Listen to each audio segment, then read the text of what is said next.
bigyan mo ako ng pera, ako nang punta ng ICC doon. Ako na mismo magpa-imbestiga doon. Ang tagal nila. Hurry up! Kasi baka matanda na ako, mamatay ako. You might miss the pleasure of seeing me standing before a court and hearing the judgment, whatever may be.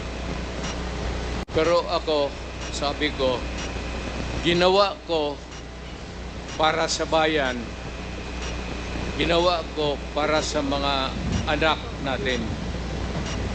Hindi, you never know kung ano yung resulta sa mga droga sa mga bata. You would never know the sacrifice of the parents. You'd never know the